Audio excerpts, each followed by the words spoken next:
కేంద్ర ప్రభుత్వం జాతీయ మహిళా కమిషన్ సలహా కమిటీని ప్రకటించింది. మహిళల హక్కుకు ప్రాతినిధ్యం వహించడం కమిటీ ముఖ్య ఉద్దేశం. అయితే కొత్త కమిటీలో పలువురు కీలక వ్యక్తులకు కమిటీలో చోటు కల్పించింది. 21 మంది సభ్యులతో కొత్త కమిటీని ప్రకటించింది. కొత్త కమిటీలో తెలుగు రాష్ట్రాల నుంచి 2కి చోటు కల్పించింది. కొత్తగా నియమించిన సలహా కమిటీలో ఒలింపిక్ మెడల్ విజేత బ్యాడ్మింటన్ ప్లేయర్ పివి సింధుకు అవకాశం కల్పించారు. ఆమెతో పాటు Telangana law and order additional director general Mahesh భాగవత్కు కూడా సభ్యునిగా చోటు కల్పించారు. దీంతో ఇద్దరు తొలిసారి జాతీయ మహిళా కమిషన్ సలహా కమిటీలో 2 ఏళ్ల పాటు సేవలందించనున్నారు.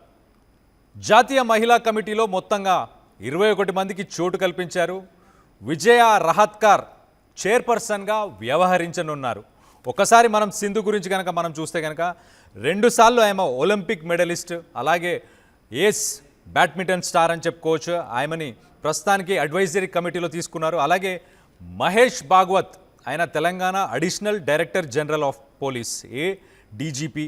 ఆయన యాంటీ హ్యూమన్ ట్రాఫికింగ్ అలాగే ఉమెన్స్ సేఫ్టీకి సంబంధించి ఇప్పటికే చాలా వర్క్ చేసి ఉన్నారు. అలాగే మనం ఒక్కసారి అడ్వైజరీ కమిటీ గురించి చూస్తే దీంట్లో 21 మంది మెంబర్స్ ఉంటారు టోటల్గా. వీళ్ళందరూ దేశ నలుమూల నుంచి వీళ్ళందరినీ సెలెక్ట్ చేస్తారు. సో నేషనల్ కమిషన్ ఫర్ ఉమెన్కి సంబంధించిన చైర్పర్సన్, దాంతోపాటు ఒక కోర్ టీం ఉంటుంది. వీళ్ళందరూ కలిసి ఒక పాలసీ మేకింగ్, అలాగే దీనికి సంబంధించిన ఉమెన్స్కి సంబంధించిన rights, safety and strategy and outreach వీటన్నిటికి సంబంధించి వీళ్ళందరూ కలిసి డెసిషన్ మేకింగ్ తీసుకుంటారు. ప్రస్తుతానికి నేషనల్ ఉమెన్స్ కమిషన్కి సంబంధించిన చైర్పర్సన్ వచ్చేసి విజయ కిషోర్ రహత్కార్. ఈమె ప్రస్తుతానికైతే ఈ కమిటీని ఈమె లీడ్ చేస్తుంది. సో తెలుగు రాష్ట్రాలకు సంబంధించి సింధు అలాగే భాగవత్ వీళ్ళిద్దరిని దీంట్లోకి తీసుకోవడం, వీళ్ళకి మహిళగా సింధు ఒక స్పోర్ట్స్లో రాణించి 2 సార్లు ఒలింపిక్ని సాధించింది. అలాగే భాగవత్ గురించి చూసుకుంటే కనుక ఆయన హ్యూమన్ ట్రాఫికింగ్ ఏదైతే చిన్నపిల్లల్ని కావచ్చు, మహిళలను కావచ్చు, వీళ్ళని హ్యూమన్ ట్రాఫికింగ్ ఏదైతే చేస్తారో దానికి సంబంధించి ఆయన ఇప్పటికే వర్క్ చేసి ఉన్నారు. ఉమెన్ సేఫ్టీకి సంబంధించి కూడా ఆయన వర్క్ చేసి ఉన్నారు. సో వీళ్ళిద్దరిని తీసుకోవడం తెలుగు ప్రజలకి కూడా గర్వకారణంగా మనం చెప్పుకోవచ్చు.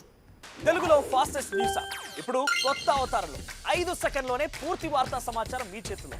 సోషల్ మీడియా ట్రెండ్స్ మీ కళ్ళ ముందుకే live TV and voice search ఆప్షన్స్తో ఇప్పుడే డౌన్లోడ్ చేయండి. యాప్ లింక్ డిస్క్రిప్షన్లో ఉంది.